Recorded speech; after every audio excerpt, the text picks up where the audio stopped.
mañanera de Ángel correspondiente al lunes de la semana que hoy comienza laboralmente hablando.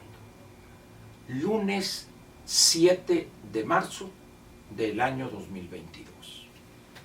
Fíjese que ayer, después de la mañanera donde una vez más traté el tema del IEPS y esa ignorancia profundamente arraigada en no pocos de nuestros analistas desde hace muchos años, de confundir o no entender la diferencia entre el subsidio y el IEPS, molestó a algunos, que cómo era posible, que estaba yo obsesionado con el IEPS, etc.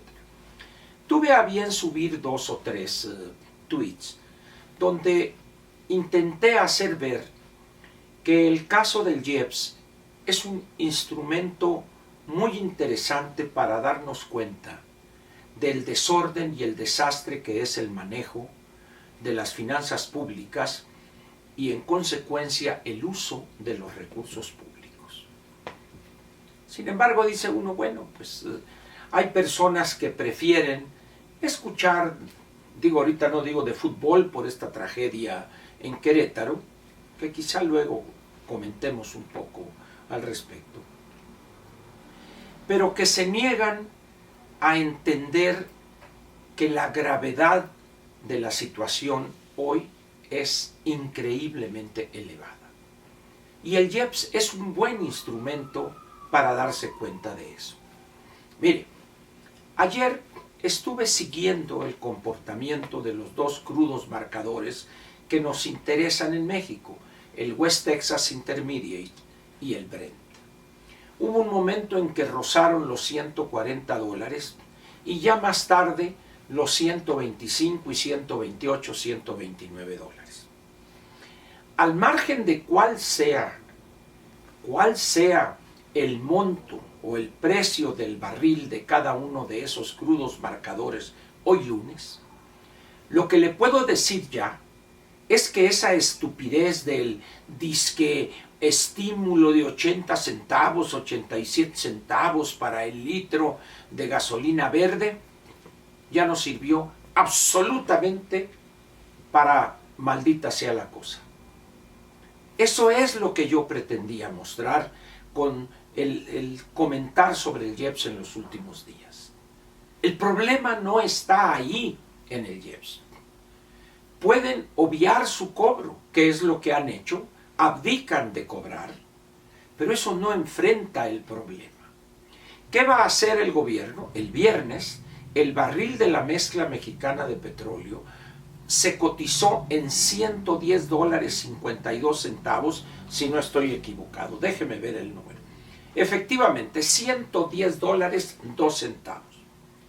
¿A cuánto va a cerrar hoy? A las 6 de la tarde que dé a conocer Petróleos Mexicanos el precio a que cerró la mezcla, futuros. Hoy en la tarde, a partir de las 7, en Platica con Ángel, ahí daré el monto al que cerró el barril de petróleo de la mezcla mexicana de exportación y también el monto máximo o el monto al que hayan cerrado los contratos a futuro del Brent y del West Texas.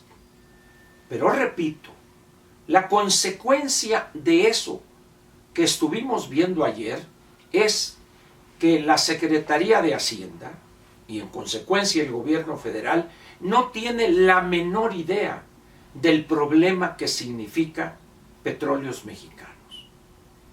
Es increíble que a estas alturas y con la complejidad que tiene el mercado producto, no solo de la invasión primitiva, asesina de Rusia a Ucrania, sino este es un problema que ya venía gestándose. No tienen idea de cómo enfrentarlo. Y creen que tirando y que ahí los gasolineros, los 80 centavos, no señores. El problema, repito, no está ahí. El problema está en la podredumbre, las ineficiencias, la corrupción, en la situación real de Petróleos Mexicanos, una empresa quebrada. Y esto va a tener una serie de efectos, que esos que dicen, oye, el IEPS, que no tienen ni idea de hacia dónde nos va a llevar. ¿Cuál es el nivel que va a alcanzar la tasa de inflación en este país durante los próximos 3 o 4 meses de seguir las cosas como van? Y todo indica que van a seguir. ¿A qué nivel va a golpear al consumo, las tasas de interés, la la bajísima creación de empleos formales en la economía? ¿Qué va a pasar con el crecimiento del PIB, que ya de por sí había sido ajustado a la baja alrededor del 2%? Es decir, y cuando escucha uno o lee las tonterías que dijo el Benito Juárez, que está en la Secretaría de Hacienda, dice uno, Dios mío, es un milagro que este país no haya cerrado el changarro. Y el presidente, en vez de estar reunidos con el secretario de Hacienda, iba a decir la maestra Nale, pero ¿qué sabe ella, hombre? Mejor que ni se meta. Y Romero Oropesa también, que no tienen la menor idea. Pero el presidente, con la secretaria de Economía, con el secretario de Agricultura, por los altos precios del trigo, del maíz, etc. No, el señor ahí en el Tren Maya, que nomás se van a afectar 100 hectáreas y que todo está muy bien y que son los conservadores. ¿Cuándo Petróleos Mexicanos y prácticamente la economía entera se nos está yendo de las manos? Y la puntita del iceberg es el manejo estúpido, absurdo, que están haciendo de ese impuesto que hoy por hoy, dado que esta crisis se da en el campo de la energía, específicamente en los combustibles, es el IEPS el que está exhibiendo la incapacidad de este gobierno. Da risa realmente pensar que una crisis tan profunda como la que estamos viendo en materia de los precios del petróleo, estos creen que van a poder darlo con 87 centavos por litro, que jamás dicen a quién se los van a dar y cómo, etcétera, y si tiene recursos las finanzas públicas para poder soportar eso. Nada de eso. De tal manera pues que aquellos que se molestaron ayer, pues lo siento mucho, señores, pero aunque no lo quieran reconocer, van a seguir oyendo. Quizá ya no de mí, no quieren. Traten de buscar otros ahí, a esos que confunden subsidio con el IEPS, allá a ver si le entienden y les explican claramente. Pero lo que no podrán borrar es la incapacidad y la cobardía para sentarse a decir, a ver, ¿qué es lo que está pasando? ¿Qué medidas profundas tenemos que tomar?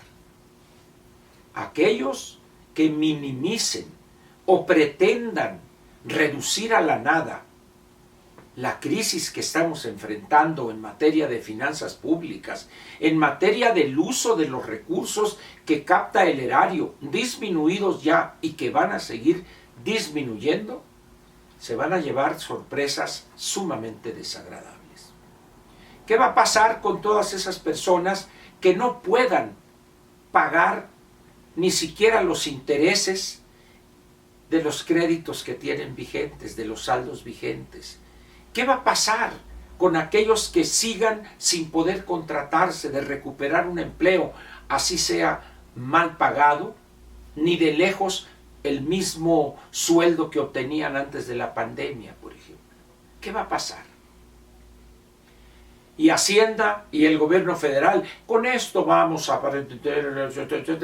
Señores, con 80 centavos, 87 centavos por litro, qué bárbaro, qué pequeñez, qué mezquindad y sobre todo qué incapacidad para entender la gravedad de los problemas que está enfrentando el país.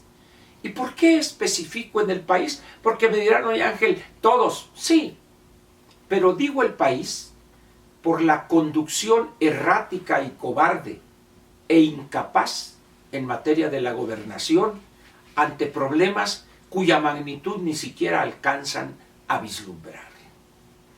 Un secretario de Hacienda ausente, un hombre que sale por ahí, dice unas babosadas y luego otra vez se esconde, un presidente que goza más atacando periodistas o atacando adversarios y cuando empieza a moverse un candelabro sale corriendo como las ratas que salen primero en un naufragio y dejan a los reporteros ahí sentados. Siéntense ustedes.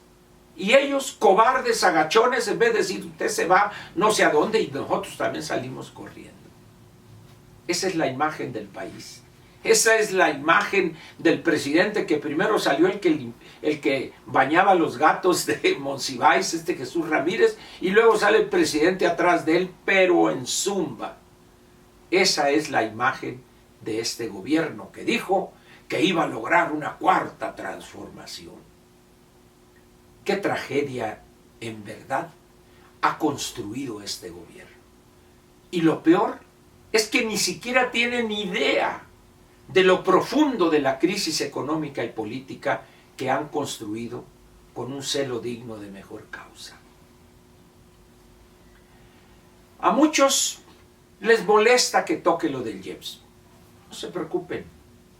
La realidad de las cifras que serán consecuencia de ese pésimo manejo de ese impuesto los va a convencer que el IEPS es más interesante no por lo que dice, sino por lo que esconde de un manejo pedestre con las patas de las finanzas públicas. ¿Qué puedo hacer al respecto? Yo nada. O sea, simplemente decirles, señores, aquí está, y vean ustedes, sigan hoy. Cada hora más o menos pueden entrar ahí al periódico cercano a ustedes, a su corazón, El Financiero, El Economista, la sección de negocios de Reforma, Excelsior, el que gusten ustedes, en sus páginas electrónicas, para que vayan viendo el comportamiento de los precios de los dos crudos marcadores que están cercanos a nosotros, que es el West Texas y el Brent. Y esa fluctuación, esa incertidumbre, se va a traducir en un nivel mayor de inflación, en un nivel mayor de tasas de interés, en una caída en el consumo y evidentemente la demanda, y en una creación menor de empleo formal este 2022. Y todo esto se resume que ni el 2% de crecimiento vamos a alcanzar en el año. Pero en fin, ni modo, ¿les molesta a ustedes que hable del IEPS? Como diría el clásico, ustedes se lo pierden. Nos vemos mañana martes a ver cuál fue el comportamiento ayer de los precios del petróleo y la situación económica del mundo. Muchas gracias.